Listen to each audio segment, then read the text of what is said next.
has convened more than 80 leaders from people living with HIV networks from 18 countries and 6 regions. This was hosted by the People Living with HIV Network in Kenya. We gathered to affirm something simple but yet powerful. Our lives, our health, and our leadership are the success of the HIV response. Now, at a time of change, our leadership is needed more than ever. We must protect and build upon the incredible gains we've made. At this convening, we also held a strategic consultation on treatment access to inform the next global AIDS strategy, in which the GNP Plus released a report. And from that, I'd like to bring our priorities. Our first priorities is that integrate HIV services into primary health care for sustainable access to HIV treatment.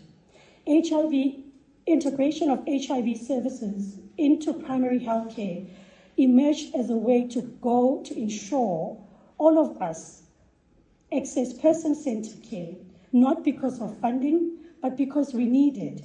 As we evolve as people living with HIV, with many of us aging, this is really essential. Integration must be anchored in clear targets that must measure the impact of community-led interventions.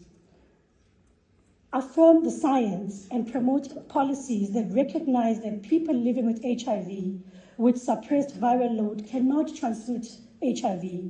Upholding this science has numerous benefits to the HIV response.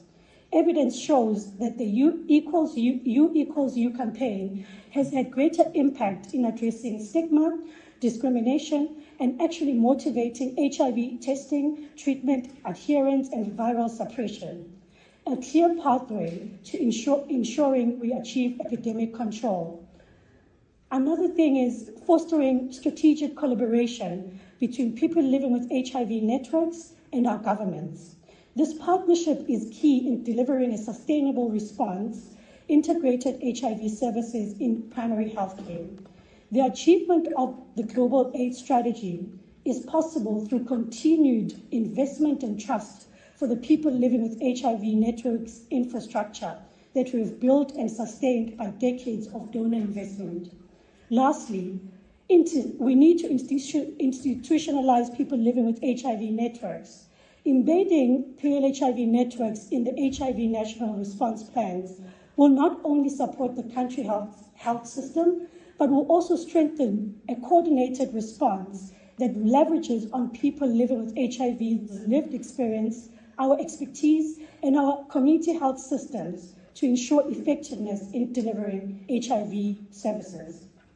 Therefore, we as PLHIV networks resolved that and are committed to build the trust with our governments, to work together to strategically ensure that people living with HIV have access to treatment and benefit really from the HIV science that once there's a suppressed HIV viral load, there is no HIV transmission. Thank you.